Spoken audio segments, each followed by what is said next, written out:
we will have this session, and then we will go straight into the 3 keynote addresses. But after His Holiness's keynote address, he will need to leave because he has to catch a plane. He's going to India.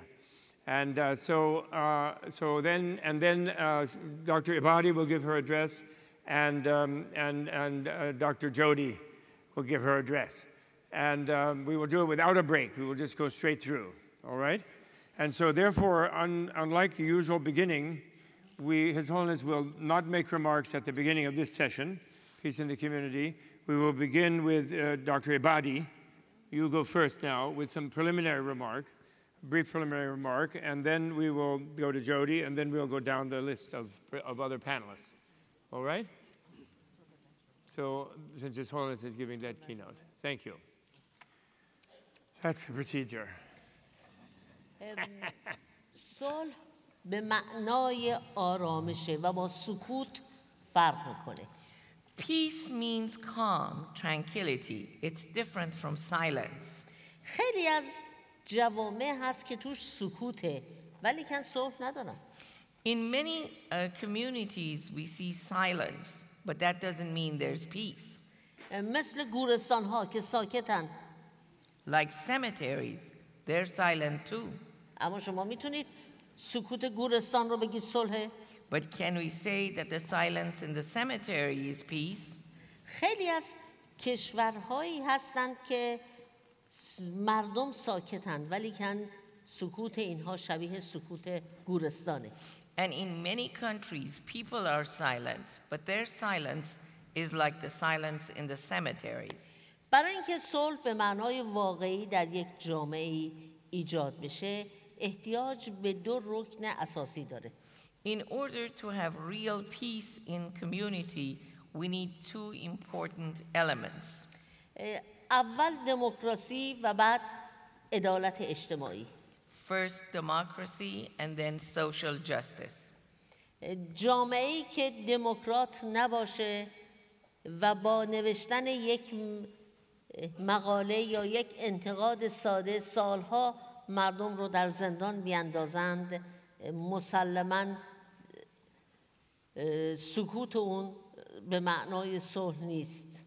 In a society where one will be sentenced to prison for many years for having written an article, people may be silent, but their silence does not mean there's peace. و در جامعه‌ای که اختلاف بین فقیر و غنی زیاد باشه بالاخره اون جامعه روزی آرامشش رو از دست میده. And also when there's a big gap between the wealthy and the poor, that society is going to lose its calm one day. متاسفانه تعداد زیادی از کشورها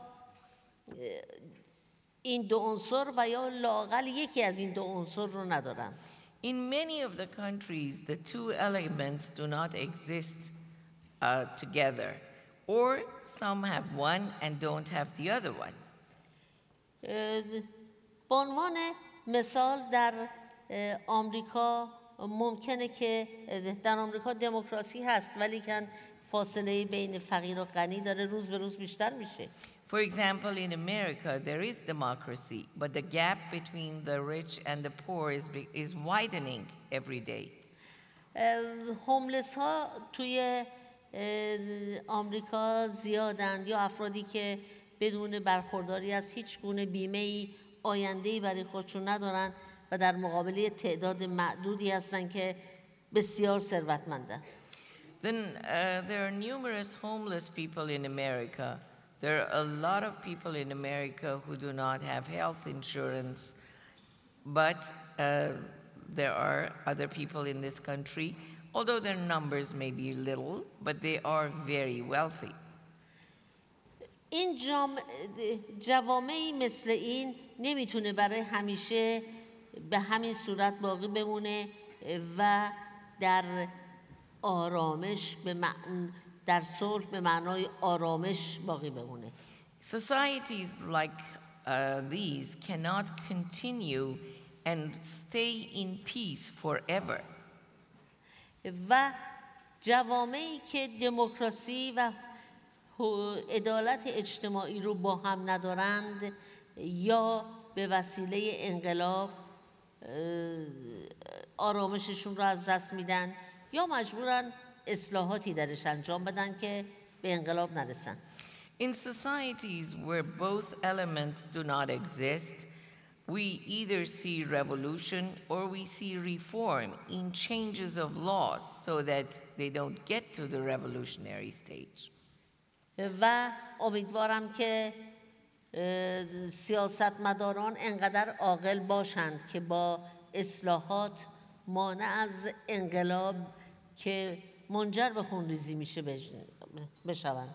And I hope that the politicians will wisen up and create reforms so that they don't see revolutions which creates bloodshedding in their countries. نمونه کشورهایی که آرامش داشتند ولیکن آرامش اینها به معنای صلح نبود کشورهای اسلامی است که مردمشون میبینید اخیراً قیام کردند. A good example of such countries where there was calm are the countries in the Middle East, and the people of these countries are revolting now.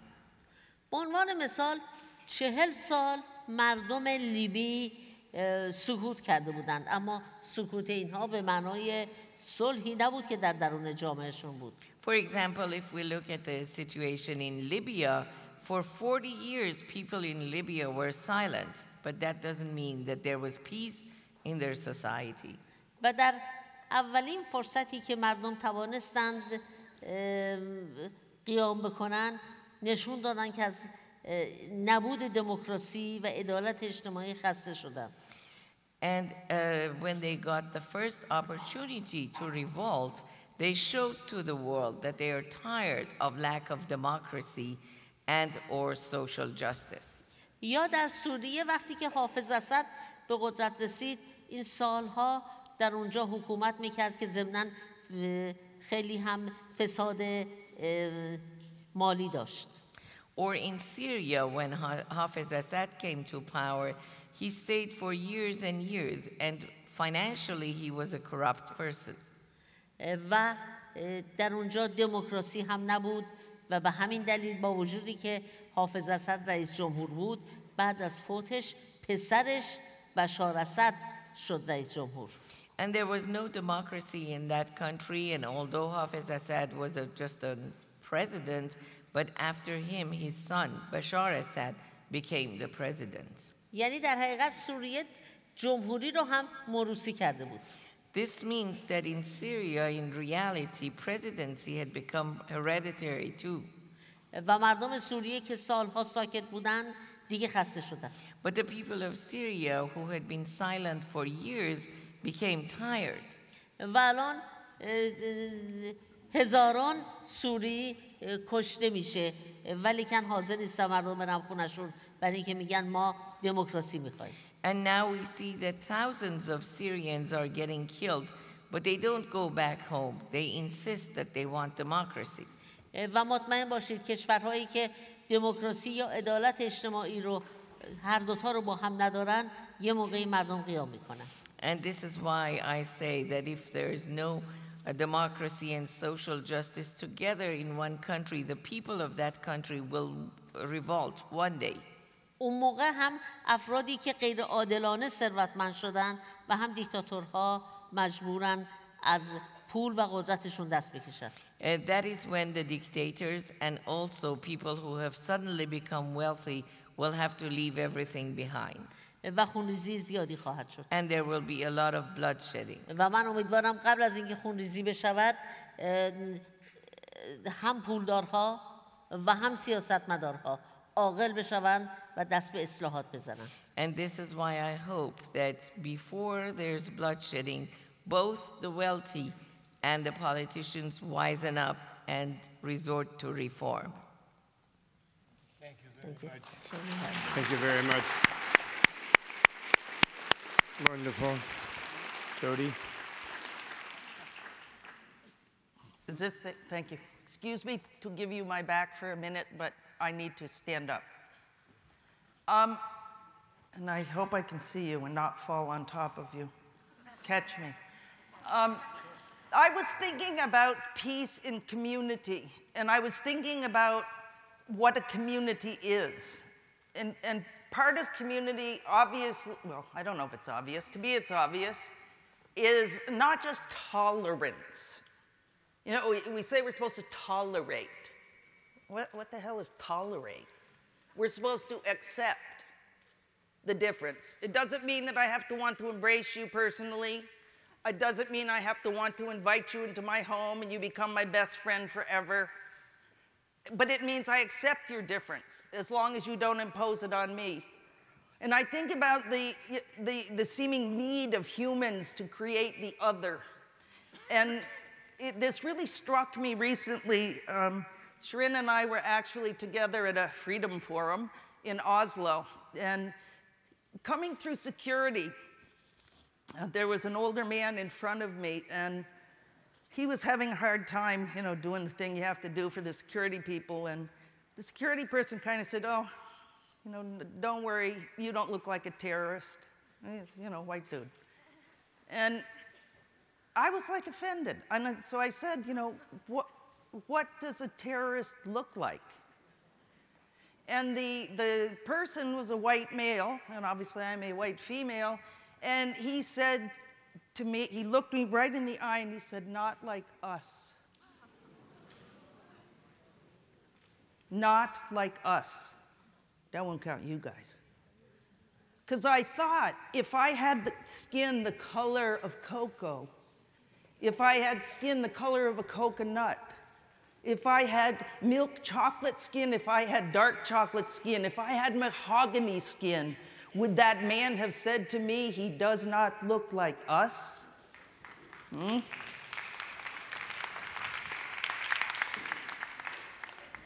If I wore hijab, even with white skin, would he have said, he doesn't look like us? Or how about if I did this?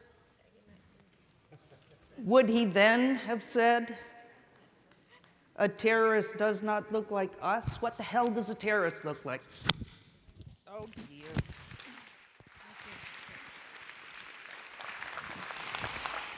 I think of the fat white dude who blew up Oklahoma. You know, wherever he blew it up there, the federal building. He looked white. He was white. What does not look like us mean? Is it the exterior package, or is it, what is us? And it made me think about, I'm from the state of Vermont. I told you that yesterday, and it's, Vermont. Hey, we were an independent republic, and I'm still pissed off that we joined the United States of America. But we did. Anyway, I was 17 years old before I interacted with an African American, because it was the whitest state in the Union and nobody from urban centers wanted to come to Vermont. All we had was cows, for God's sake. So Teddy from Harlem came up, and my sister and I, she thought he's Teddy from Harlem. So we invited him over for dinner. And we never had to be racist in my family, because if you never interact with somebody who isn't white like you don't have to be racist. And then my dad was a lovely human. But after Teddy had come and gone, we're sitting at the family dinner the next night, and Dad said, he'd have an awful lot easier time if he dressed properly. And here's my dad, he's sitting there like in jeans, and I said, Dad, what's proper? He said, he had all that, the jeans with all the studs down there, and he had on this shiny flash shirt. And I said, he said, if he wants to be accepted here, he should dress like us. And I said, Dad, if you went to Harlem, they'd be thinking that white dude better be dressing like us. We have to be real community, it shouldn't matter. Part of community is really coming to grips with the fact that we are different. It's also coming to grips with the fact that even if we look different on the outside, we may not be different on the inside. I recall another time I was doing a peace jam. Rock on Peace Jam. We were teaching young people how to believe in themselves and that they can be agents of change. I think 11 of us Peace Laureates are part of it. I can't keep the count. I was dealing with a group that was more disenfranchised. There were goths. I admit myself, I was a tad freaked out by the goth kids, but I just pretended I was cool. And then I felt cool with them. And there were some Latino kids and there were some African American kids. And, you know, I'm just talking about anybody can create peace.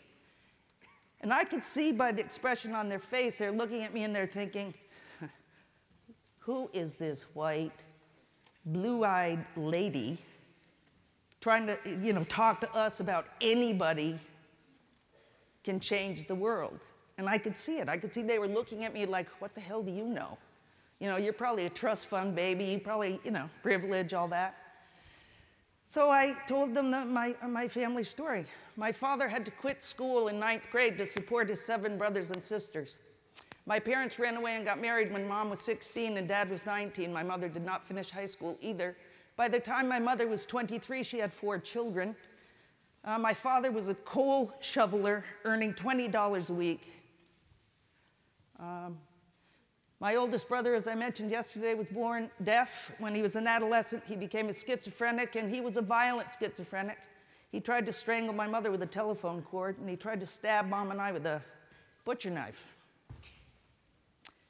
Therefore, I think I do know where disadvantaged people come from. I know where people with disability in the family come from. I know where violence comes from. So don't judge me by this blonde-haired, which is, by the way, highlights, blue-eyed cover, you know? If we're gonna be community, don't judge me by what you think I am, whether I'm wearing a hijab, whether you look at me and think I'm a white trust fund baby. Don't do that. Go ahead. Take the time,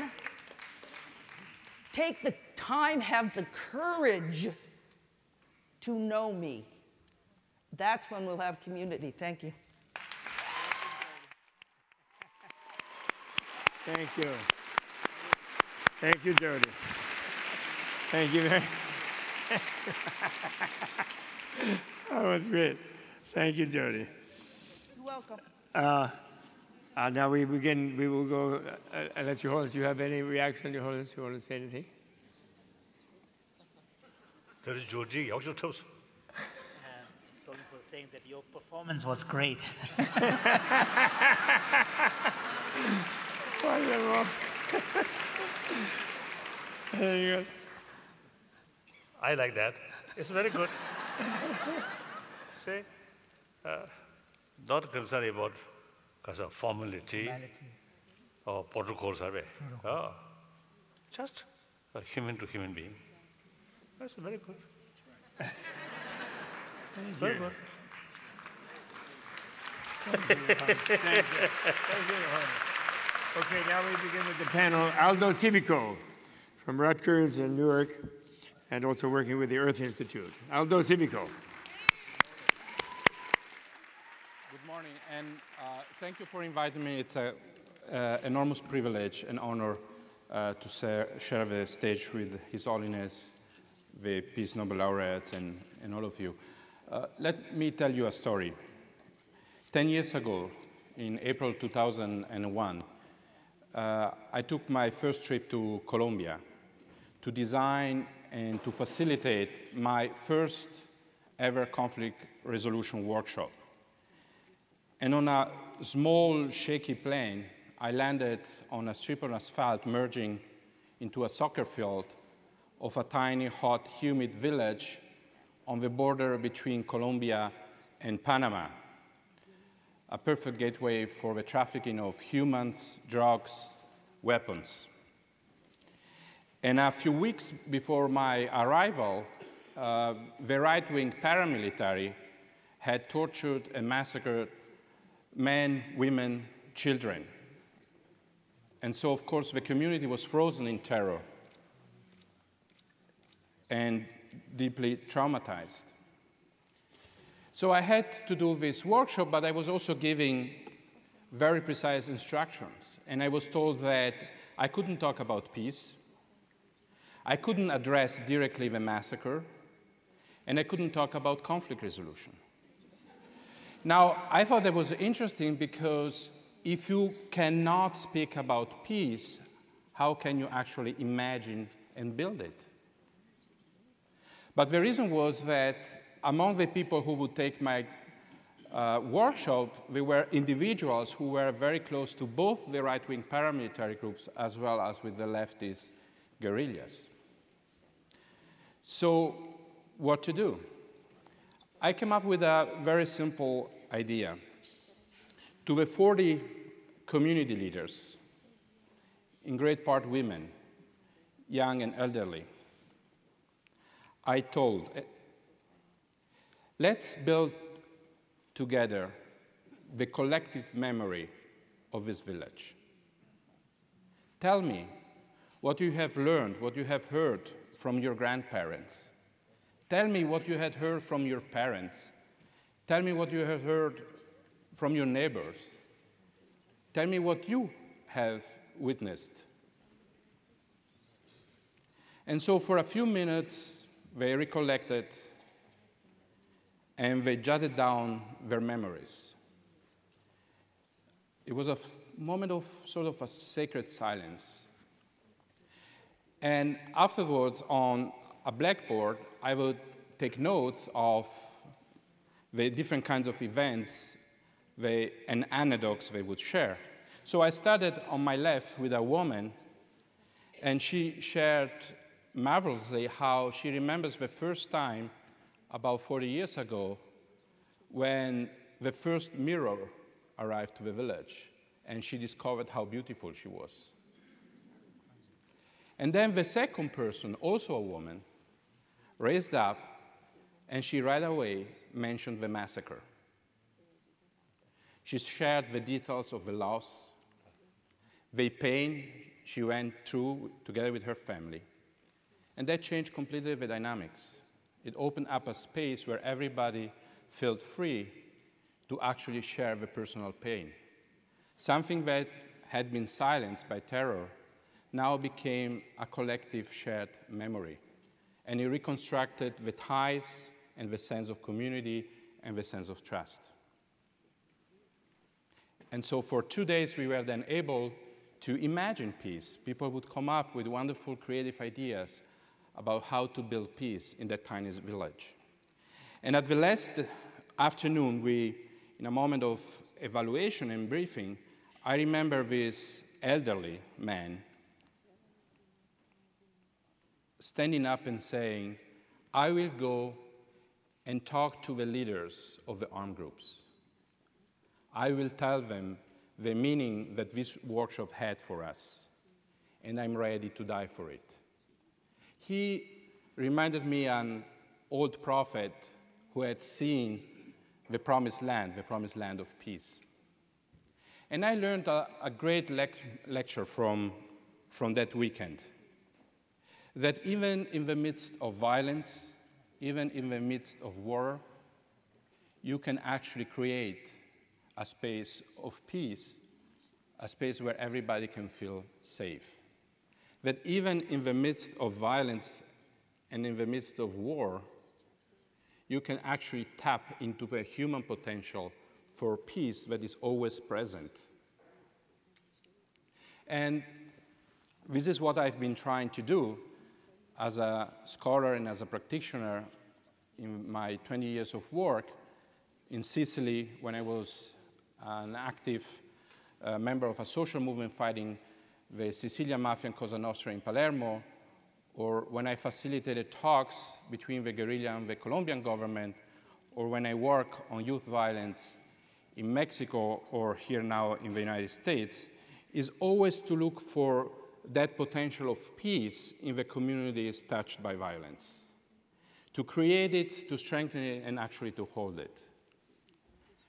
And I think that this is also something that I would like to take home from this summit. I think we opened a wonderful space of peace, strengthening and making visible the great work that people in Newark are already doing, and that is not many times highlighted.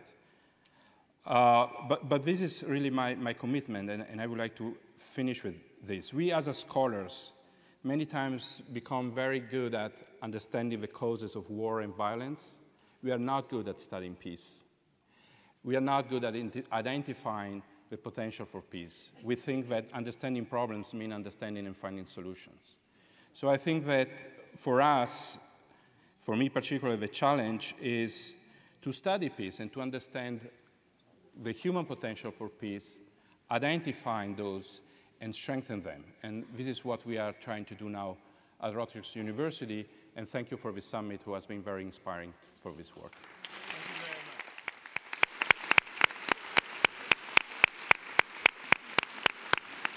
Thank you very much for sharing that.